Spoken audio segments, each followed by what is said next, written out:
வணக்கம். மாலை முரசு செய்திகளை விரிவாக பார்ப்பதற்கு முன் தலைப்புச் செய்திகள். மலேசிய பல்கலைக்கழகத்தில் திருவள்ளுவர் இருக்கை அமைக்கப்படும் என பிரதமர் மோடி அறிவிப்பு. பிரதமர் மோடி முன்னிலையில் இரு நாட்டு அரசுகளுக்கு இடையே ஒப்பந்தம் கையெழுத்தானது.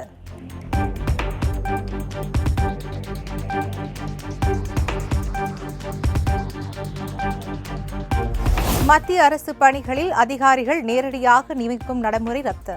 நாடு முழுவதும் கடும் எதிர்ப்பு எழுந்த நிலையில் பணிந்தது மத்திய அரசு.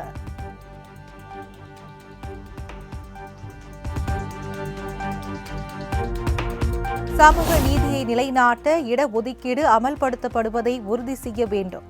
நியாயமான சமமான பதவி உயர்வுகளை வழங்குவதை உறுதி செய்யவும் மத்திய அரசுக்கு முதலமைச்சர் மு.க.ஸ்டாலின் வலியுறுத்தல்.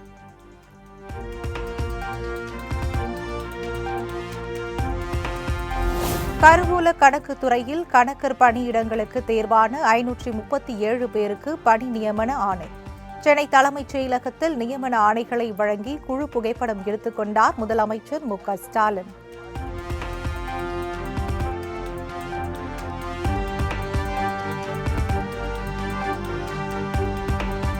முதலமைச்சரின் தனிப்பிரிவு செயலாளர்களாக 3 IAS அதிகாரிகள் நியமனம்.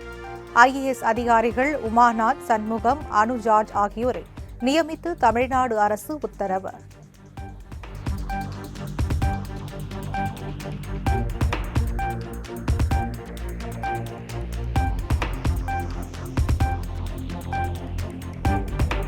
கால்நடை பராமரிப்புத்துறை சார்பில் 200 நடமாடும் கால்நடை மருத்துவ ஊர்திகளின் சேவை தொடக்கம். சென்னை தலைமைச் செயலகத்தில் வாகன சேவையை கொடியசைத்து தொடங்கி வைத்தார் முதலமைச்சர் மு.க.ஸ்டாலின்.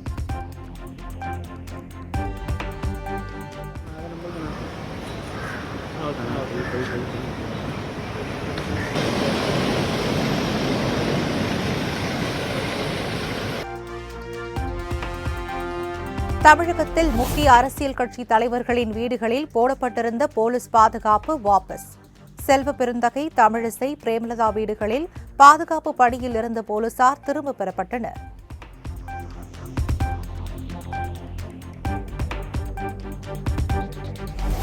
சிதம்பரம் நடராஜர் கோவிலில் பக்தர்கள் கடகசபை மீது ஏறி தரிசனம் செய்வதை தடுக்கக்கூடாது. பொது தீர்க்கதரிசிகளுக்கு சென்னை உயர்நீதிமன்றம் உத்தரவு.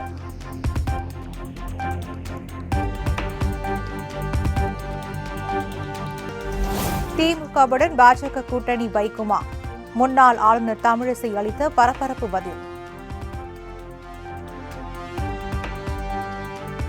மத்திய அரசும் இணைந்து நடத்தும் ஒரு விழாவாக நடந்திருக்கிறது. இதில் மாநில அரசு கோரிக்கை வைத்து மத்திய பாதுகாப்புத்துறை அமைச்சர் வந்திருக்கிறார்கள். ஆக இது அரசு விழா, அரசியல் விழா அல்ல. அரசு விழா அரசு விழாவாக பார்க்கப்பட வேண்டும். அரசியல் விழா அரசியல் விழாவாக பார்க்கப்பட வேண்டும்.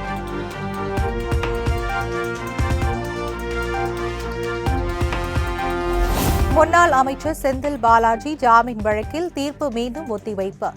அமலாக்கத்துறை அதிகாரிகள் பதில் அளிக்கவும் உச்சநீதிமன்றம் உத்தரவு.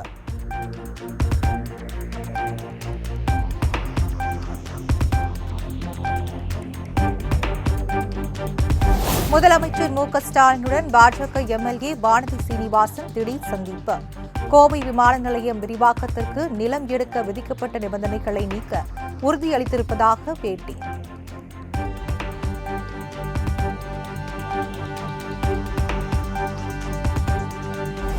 மத்திய அரசில் இணைச் செயலாளர்கள் நிலையிலான நேரடி நியமனங்கள் ரத்து வரவேற்கத்தக்கது. இனி அனைத்து பணிகளும் இடஒதுக்கீட்டு விதிப்படியே நிரப்பப்பட வேண்டும் என பாமக நிறுவனர் ராமதாஸ் வலியுறுத்தல்.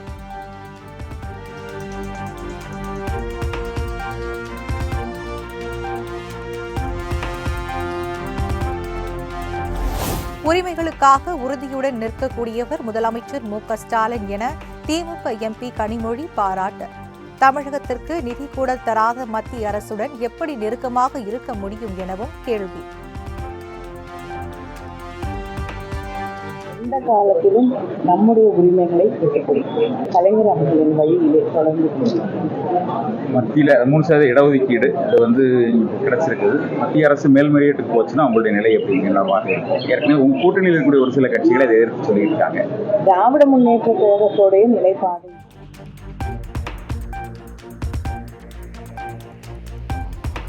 தஞ்சாவூர் பாபநாட்டில் கூட்டு பாலியல் வன்கொடுமை செய்யப்பட்ட பெண் 6 நிமிடங்கள் மட்டுமே மருத்துவமனையில் இருந்தார். அறுவை சிகிச்சை பிரிவிலிருந்து மருத்துவர் வருவதற்குள் யாரிடமும் சொல்லாமல் சென்றுவிட்டதாக ஒரத்தநாடு நீதிமன்றத்தில் மருத்துவமனை விளக்கம்.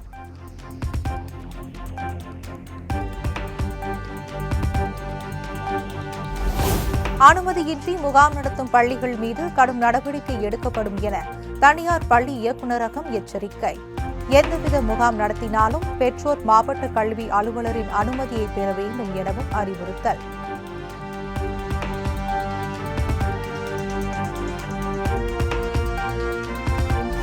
ஆம்ஸ்ட்ராங் கொலை வழக்கு தொடர்பாக இயக்குநர் நெல்சன் மனைவி மோனிஷாவிடம் போலீசார் விசாரணை. ரவுடி சம்பு செந்தில் கூட்டாளியான மொட்டை கிருஷ்ணனிடம் அடிக்கடி போனில் பேசியதால் காவல்துறையினர் சந்தேகம்.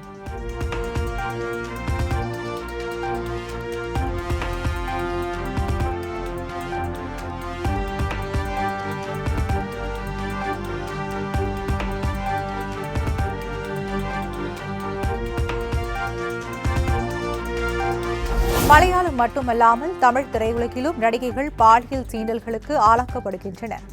சென்னையில் நடிகை சனம் ஷெட்டி பகீர் குற்றச்சாட்டு. இந்த மாதிரி ஒரு ப்ரொஃபஷனலா ஆர்கனைஸ்டா இதுதான் நடக்குது அப்படின்ற ஒரு ரிப்போர்ட் கொண்டு வந்ததுக்கு hats off to Hema madam and to the Kerala association, to all the Kerala actresses. எல்லாருக்குமே இது சொல்றதுக்கு ஆயிரம் வாட்டி யோசிப்பாங்க. இந்த மாதிரி தமிழ் இண்டஸ்ட்ரியிலயும் நடக்குதா அப்படின்னா கண்டிப்பா நடக்குது.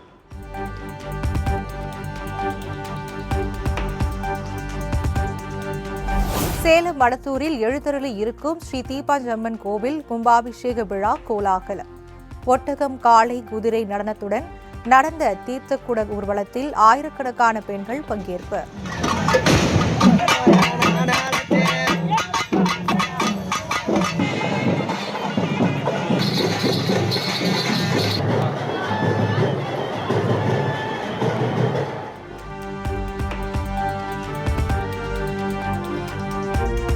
வாரத்தில் 3 நாட்கள் மட்டுமே நாகை இலங்கை இடையே கப்பல் போக்குவரத்து சேவை.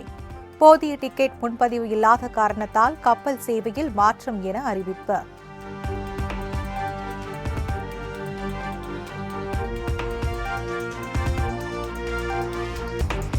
ஜோத்பூரிலிருந்து சென்னைக்கு ரயிலில் கொண்டுவரப்பட்ட 1600 கிலோ ஆட்டிறைச்சி பறிமுதல். பரிசோதனையில் காலாவதியான இறைச்சி என்பது உறுதியானதைத் தொடர்ந்து உணவு பாதுகாப்புத்துறை அதிகாரிகள் நடவடிக்கை.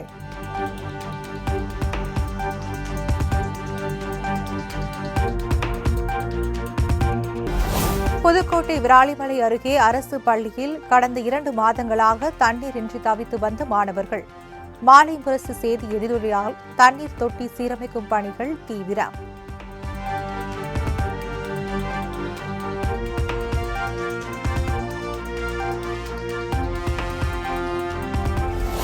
ஆன்லைனில் சேவை வழங்குவதாக விளம்பரம் வெளியிடும் வழக்கறிஞர்கள் மீது நடவடிக்கை எடுக்கப்படும். இணையதள விளம்பரம் குறித்த வழக்கில் சென்னை உயர்நீதிமன்றத்தில் இந்திய பார் கவுன்சில் விளக்கம்.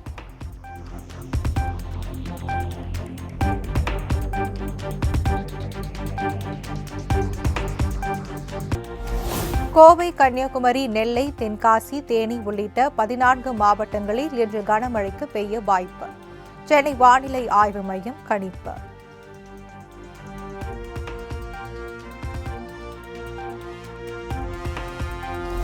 தமிழ்நாட்டில் தென்மேற்கு பருவமழை 85% அதிகமாக பெய்துள்ளது. சென்னை வானிலை ஆய்வு மையம் தகவல்.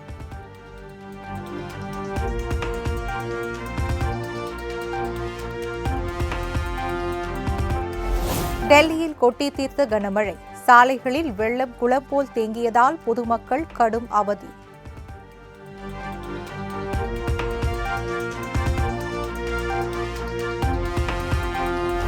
ராஜஸ்தான் மாநிலம் ஜெய்ப்பூரில் உள்ளிட்ட பகுதிகளில் கொட்டி தீர்த்த கனமழையால் மக்களின் இயல்பு வாழ்க்கை பாதிப்பு. சாலைகளில் தேங்கிய தண்ணீரால் வாகன ஓட்டிகள் அவதி.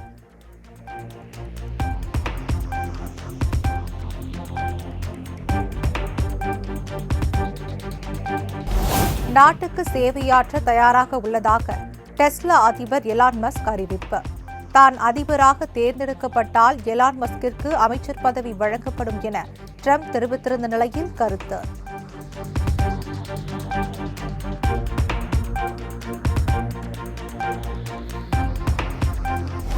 ஒலிம்பிக் போட்டியில் 2 வெண்கலப் பதக்கங்களை வென்ற மனு பாக்கருக்கு சென்னையில் பாராட்டு விழா. மேடையில் பள்ளி மாணவிகளுடன் நடனமாடி உற்சாகம்.